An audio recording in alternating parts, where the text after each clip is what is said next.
ಸೊಕ್ಕಿನಲು ಎದೆಗುಂದದೆ ಆರ್ಭಟಿಸಿದೆ. ಸಿಡಿ ಸಿಡಿಯುವ ಸಿಡಿಲಿನಲು ಅಂಜದೆಯೇ ಗರ್ಜಿಸಿದೆ. ಹೆಜ್ಜೆಲೆ ಅಚ್ಚೊತ್ತಿದೆ.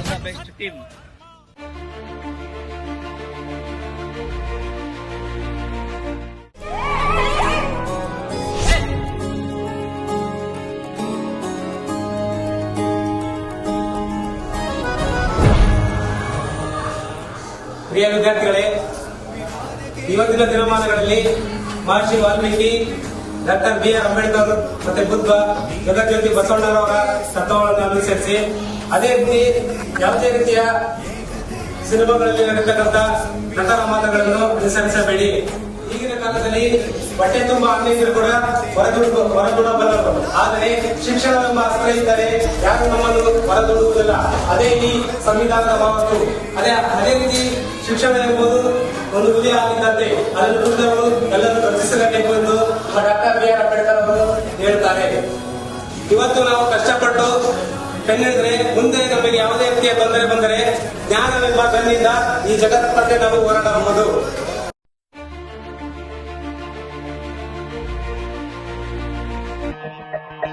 ಏನೋ ಏನೋ ಆಗಿದೆ, ನನಗೆ ಗೊತ್ತೇ ಆಗದೆ. ಏನೋ ಏನೋ ಆಗಿದೆ, ಮನಸ್ಸು ಹಾದಿ ತಪ್ಪಿದೆ. ಆಗೋಗಿದೆ ಮಾಯ ನನ್ನ ಮುದ್ದಿನ ಹೃದಯ, ಕುಡಿ ನೋಟವ ಎಡವಿ ಜಾರಿ ಬಿದ್ದಿದೆ ಜೀವ. ಋಷಿಯಂತೆ ಇದ್ದೆ, ಖುಷಿಯಂತೆ ಬಂದೆ. ನಾನು ಕೂಡ ಪೂಜಿಸುತ್ತೇನೆ, ನಾನು ಕೂಡ ಪ್ರೀತಿಸ್ತೇನೆ, ನಾನು ಕೂಡ ಆರಾಧಿಸ್ತೇನೆ. ನನ್ನೆಲ್ಲ ದೈವ ಸಂಪ್ರದಾಯ ಶಕ್ತಿ ಇದೆ. ಆದರೆ ನಾನು ಪ್ರೀತಿಸುವುದು, ನಾನು ಪೂಜಿಸುವುದು ಆ ಕಲ್ಲಾಗಿ ಕೂತಿರೋ ಆ ಮೂಕು ದೇವತೆಯನ್ನಲ್ಲ. ನನ್ನ ಮುಂದೆ ಶಿಲೆಯಾಗಿ ಬಂದು ನಿಂತಿರೋ ನನ್ನ ಪ್ರೇಯಸಿಯನ್ನ ಮಾತ್ರ.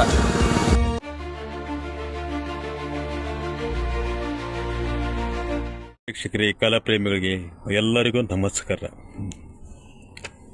ಈ ಸಮಾಜದ ಲೋಕದಲ್ಲಿರುವ ನನ್ನ ಪ್ರೇಮಿಗಳೇ, ಕಲಾ ಪ್ರೇಕ್ಷಕರೇ, ಮನುಷ್ಯನಿಗೆ ಕಷ್ಟ ಸುಖಗಳಿಗೆ ಈ ಜೀವನದ ಆಶ್ರಯವೇ ತಂದೆ ತಾಯಿಗಳು. ಇವರ ನೆರಳಲ್ಲಿ ಬದುಕುವುದೇ ಒಂದು ಶ್ರೀಮಂತಿಕೆ. ಇವರ ದಾರಿಯೇ ದಾರಿದೀಪ. ಇವರ ಮಾತ್ರ ವಾತ್ಸಲ್ಯವೇ ಅಮೃತ. ಆದರೆ ಇವರೇ ಇಲ್ಲ ಅಂದರೆ ಬದುಕು ಬರು ಶೂನ್ಯ, ಬರೀ ಕತ್ತಲು. ಹೀಗಿರುವಾಗ ಬೇರೆಯವರ ಆಶ್ಚರ್ಯದಲ್ಲಿ ಜೀವಿಸಿದರೆ ಆಗ ಜನರು ಹೀಯಾಳಿಸುತ್ತಾರೆ, ನಿಂದಿಸುತ್ತಾರೆ. ಬೆಲೆ ಗೌರವನೇ ಇಲ್ಲದಂತಾಗುತ್ತದೆ. ಹಾಗೆಯೇ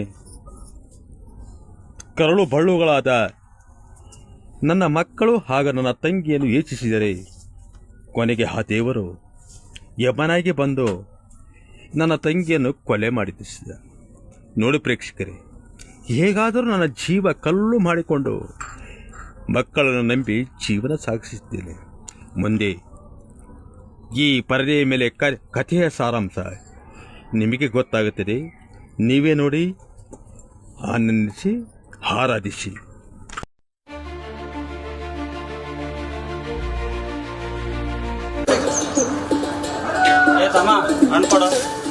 ಪೀಸ್ ಕೊಡ ಪ್ಲೇಟ್ ಬರೋಣ. ಯಾವ ಹಣ್ಣೈತಪ್ಪ? ಪಪ್ಪಾಯಿ, ಕಲ್ಲಂಗಡಿ, ಬಾಳೆಹಣ್ಣು ಕೊಡ್ಲ ಬಾಳೆಹಣ್ಣು.